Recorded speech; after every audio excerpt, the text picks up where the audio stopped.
மீண்டும் அரங்கேறுமா சம்பவம்? என்னடா சம்பவம்னு கேட்குறீங்களா? இன்னைக்கு ஈவினிங் சென்னையில் வந்து ஒரு பெரிய ஃபங்க்ஷன் வந்து ரொம்ப கிராண்டாக பண்ண போகிறாங்க நம்ம தமிழ் சினிமா சார்பாக. ஸோ தமிழ் சினிமா துறை வந்து இன்னைக்கு ஈவினிங் வந்து சென்னையில் வந்து கலைஞர் நூற்றாண்டு விழா அப்படின்ற ஒரு ஃபங்க்ஷன் வந்து இன்னைக்கு கிராண்டாக பண்ண போகிறாங்க. ஓகேங்களா?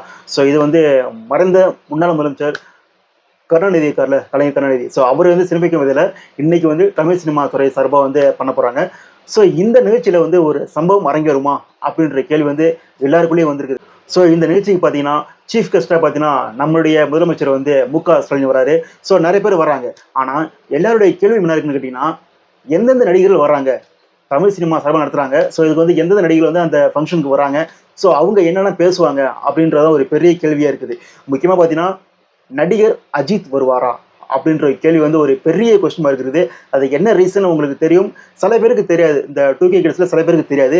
அது என்ன காரணம் கேட்டீங்கன்னா, மறைந்த முன்னாள் முதலமைச்சர் மு.க.ஸ்டாலின் வந்து அவர் ஆட்சியில் இருக்கும்போது பார்த்தீங்கன்னா அவரை வந்து பாராட்டு விதத்தில் பாச தலைவனுக்கு பாராட்டு விழா அப்படின்ற ஒரு ஃபங்க்ஷனை வந்து நம்ம தமிழ் சினிமா சார்பாக வந்து அரேஞ்ச் பண்ணியிருந்தாங்க.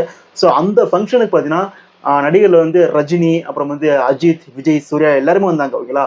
ஸோ அப்போ வந்து நடிகர் அஜித் பேசுனது வந்து ஒரு பெரிய பேசு பொருளா மாதிரி எல்லாரோடையும் பாராட்டப்பட்டுருது. அது என்னன்னு கேட்டீங்கன்னா, இதுமாரி ஃபங்க்ஷனுக்கு வந்து முதல்ல வந்து சினிமா நடிகர்களை வற்புறுத்தி கூப்பிடாதீங்க. சினிமா வேறு, அரசியல் வேறு. ஏன்னா வந்து எங்களுக்கு வந்து நிறைய வேலைகள் இருக்குது. ஸோ அதெல்லாம் விட்டுட்டு வரதுக்கு வந்து ரொம்ப கஷ்டம். ஷூட்டிங்ஸ்லாம் நிறையா இருக்குது. ஸோ அதெல்லாம் முடிச்சுட்டு வரதெல்லாம் நிறைய கமிட்மெண்ட்ஸ் இருக்குது. ஸோ இதெல்லாம் முடிச்சுட்டு அதில் அங்கே வரது ரொம்ப ரொம்ப கஷ்டம். ஸோ வந்து வற்புறுத்தி கூப்பிடாதீங்க. இதுமாரி சினிமாக்காரில் வந்து இதுமாரி ஃபங்க்ஷனுக்கு வந்து அரசியல் நிகழ்ச்சிகளுக்கு வந்து வற்புறுத்தி கூப்பிடாதீங்கயா அப்படின்ற மாதிரி அஜித் வந்து கலைஞர் கருணாநிதி முன்னாடி அப்படி ஒரு ஸ்டேட்மெண்ட் கொடுப்பாப்புல மைக்ல. ஸோ அதை வந்து சூர்யா, விஜய்லாம் வந்து கை கட்டி ஸ்டேஜில் வேடிக்கை பார்த்தாங்க. ஸோ அப்போ வந்து கீழே இருந்து கலைஞர் பக்கத்தில் இருந்த ரஜினிகாந்த் வந்து எழுந்திரிச்சு கை தட்டினார். ஓகேங்களா? ஸோ அது வந்து தமிழ் திரையுலகில் மட்டும் இல்லை, தமிழ் அரசியலே வந்து ஒரு புரட்டி போட்ட சம்பவம். ஏன்னா வந்து டிஎம்கேன்றது வந்து எவ்வளோ ஒரு ஸ்ட்ராங் பார்ட்டி நமக்கு தெரியும். ஓகேங்களா? ஸோ அந்த ஸ்ட்ராங் பார்ட்டியில் ஒரு ஸ்ட்ராங் லீடர் கருணாநிதி. ஸோ அவர் ஆக்டிவாக இருக்கும்போது அவருக்கு ஆப்போசிட்டாக ஒரு ஹீரோ வந்து ஓப்பனாக சொல்கிறாருன்னா எவ்வளோ கட்ஸ் இருக்கும் அப்படின்ற வந்து ஒரு பெரிய பேசுபொருளா மாதிரி அஜித் வந்து அப்படி போந்து தள்ளிட்டாங்க. அந்த மனுஷன் வந்து எவ்வளோ தைரியமானவர் பாருங்க அப்படின்ற மாதிரி அஜித்தை பற்றி இது வரைக்கும் வந்து யார்ட்டாச்சும் எதாவது கேட்டாங்கன்னா, ஏன்னா ஒரு சீனியர்ஸ் கேட்டாங்கன்னா அவங்க ஃபர்ஸ்ட் நான் சொன்ன கேட்டிங்கன்னா அஜித் தைரியமானவருங்க. ஃபார் எக்ஸாம்பிள் கலைஞருக்கு எதிராக அவர் பேசின பேச்சு இருக்குது, எந்த ஹீரோ பேசுவார் அப்படின்ற மாதிரி வந்து அஜித்தை வந்து குழந்தை பேசுறதுக்கு ஃபர்ஸ்ட் அந்த நிகழ்ச்சி தான் சொல்லுவாங்க. அந்த அளவுக்கு அஜித் வந்து சம்பவம் பண்ணிட்டு போனார் அந்த நிகழ்ச்சியில். ஸோ அப்போ வந்து அஜித்துக்கு வந்து சப்போர்ட்டாக ஏன்னு பார்த்தீங்கன்னா ரஜினிகாந்த் மட்டும்தான். ஓகேங்களா? நம்ம தமிழ் சினிமா துறையில் வந்து ரஜினிகாந்த் மட்டும்தான் அஜித்துக்கு வந்து சப்போர்ட்டாக இருந்தார்.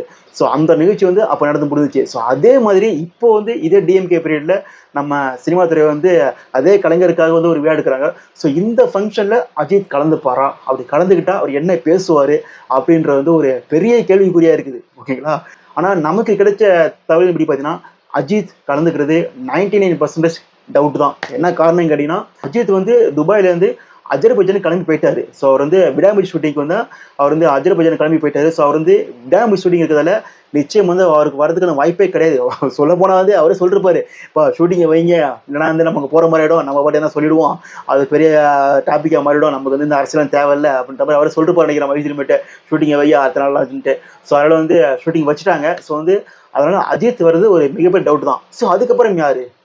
ரஜினி, விஜய். ஏன்னா வந்து இங்கே வந்து ஒரு பெரிய போட்டி போயிட்டுருக்குது. ட்விட்டர், இன்ஸ்டாலாம் பார்த்தீங்கன்னா வந்து ரஜினி ஃபேன்ஸுக்குமா விஜய் ஃபேன்ஸுக்கு வந்து ஒரு பெரிய சண்டையை போயிட்டுருக்குது அந்த ஜெயலலிதாவில். ஸோ இவங்க 2 பேரும் அந்த இடத்துக்கு வருவாங்களா, ஸோ அவங்க 2 பேரும் ஸ்டேஜில் இருந்து பேசுவாங்களா அப்படின்ற ஒரு கேள்வி வந்து எல்லாருக்கும் இருக்குது. ஆனால் கேட்டிங்கன்னா நமக்கு கிடைச்ச அடுத்த தகவல் பார்த்தீங்கன்னா ரஜினி வருது கன்ஃபார்ம். என்ன கேட்டிங்கன்னா வந்து இன்விடேஷனில் வந்து பேரே போட்டாங்க, ரஜினி, கமல்லாம் வந்து சீஃப் கெஸ்ட்னு வந்து பேரே போட்டாங்க. ஸோ அதில் வந்து ரஜினி, கமல் கன்ஃபார்ம் வந்துடுவாங்க.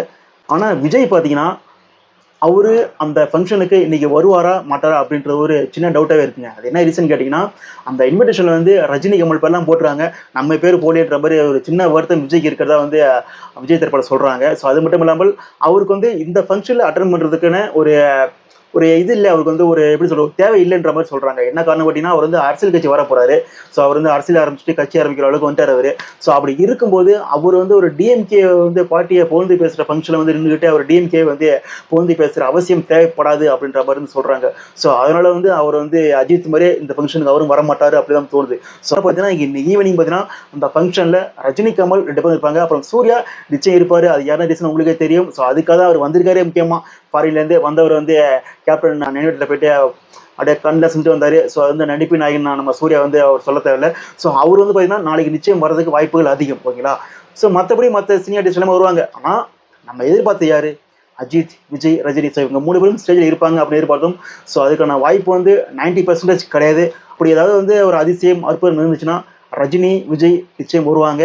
அஜித் வரமாட்டார். ஓகேங்களா? ஸோ நம்ம வந்து பொறுத்திருந்து இன்னைக்கு ஈவினிங் பார்ப்போம். ஸோ இந்த ஃபங்க்ஷனில் என்னெல்லாம் பேசுகிறாங்க, என்னெல்லாம் வந்து ஹாட் டாபிக் வருது அப்படின்றது நாளைக்கு நம்ம வந்து ஒரு வீடியோவில் சொல்லுவோம். மீண்டும் வீடியோ சந்திப்போம். Tata, bye bye.